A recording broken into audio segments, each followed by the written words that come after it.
Hello, creative journalers. First, thank you. Yesterday was one of the happiest days of my life as I finally got to share the gentle art of journaling with you.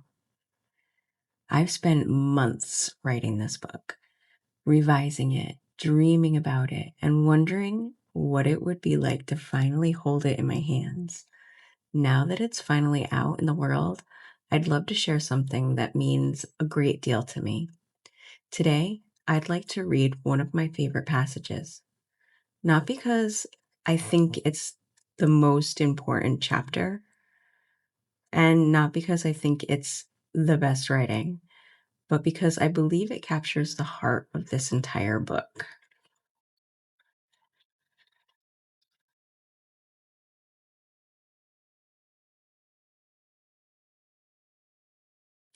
One of the biggest mistakes people make when beginning a journal is trying to copy someone else's routine.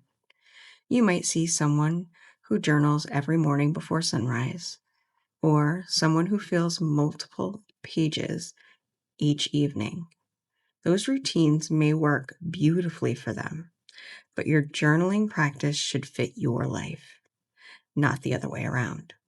Instead of asking, what should my journaling routine look like? When does reflection feel easiest for me?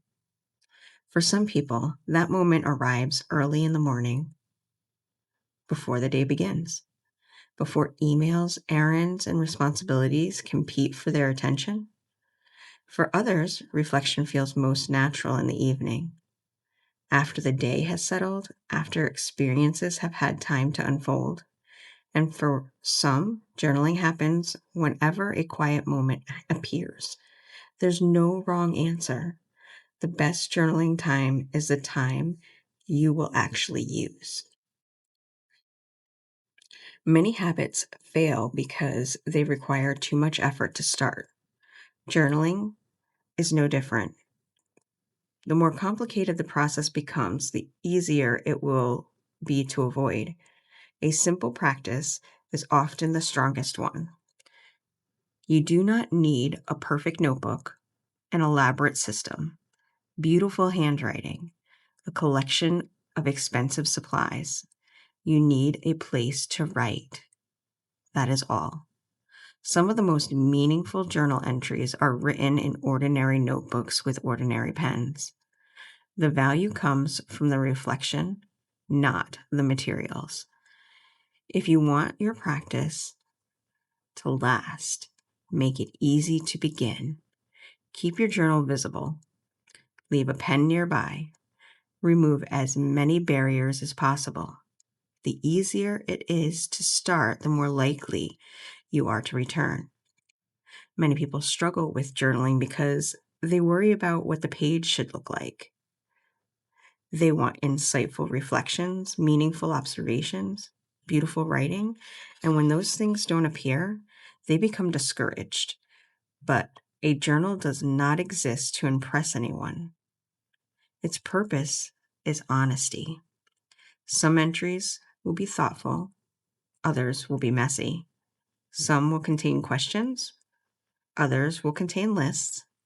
Some pages may feel profound.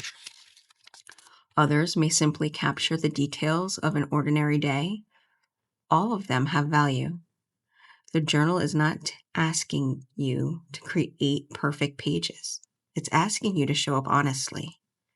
Every time you return to your journal, you strengthen something important. Trust. Not trust in the notebook, trust in yourself. You begin proving to yourself that your thoughts are worth listening to, that your experience deserves attention, that reflection matters. Over time, the journal becomes a familiar place, a place where you can process challenges, celebrate progress, explore ideas, and simply be honest. This trust develops slowly, one entry at a time. Missing days is part of the process. At some point, you will miss a day or a week, perhaps even longer. When that happens, remember this: a missed day does not erase your practice. A missed week does not erase your practice. Even a missed month does not erase your practice. The journal is patient. It does not keep score. It simply waits. And whenever you return, you may begin again without guilt, without explanation, without needing to catch up. This understanding alone helps many people maintain a journaling practice for years. The secret is not consistency. The secret is returning. If you're building a journaling habit, start small. Write for 5 minutes. Write for 3 sentences. Write 1 observation. Allow success to be simple. A practice that feels manageable is far more likely to last than one built on unrealistic expectations. Remember, you are creating something sustainable, not something impressive. I love this passage because it reminds us that journaling isn't about beautiful handwriting. It isn't about filling every page. It isn't about creating something someone else will admire. It's about creating a quiet place where you can be completely honest with yourself. One of the greatest gifts journaling has given me over the years isn't clearer writing, it's clearer thinking. Writing slows my thoughts down enough that I can actually hear them. Sometimes I discover answers I didn't know I already found. Sometimes I simply discover peace. And sometimes I discover that what I really needed wasn't an answer at all. I simply needed a place to be heard. That's what I hope this book becomes for you. Not another book to tell you how to journal, but a gentle companion reminding you that you already have everything you need to begin.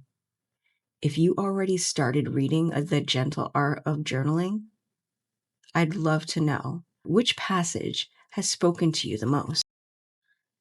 And if you haven't picked up the copy yet, I hope today's reading gave you a little glimpse into what you'll find inside. Thank you for spending this quiet time with me. If today's conversation encouraged you, I think you'll feel right at home in The Gentle Art of Journaling. You'll find it linked below. Until next time, take good care of yourself and keep creating a life filled with habit, heart, and possibility.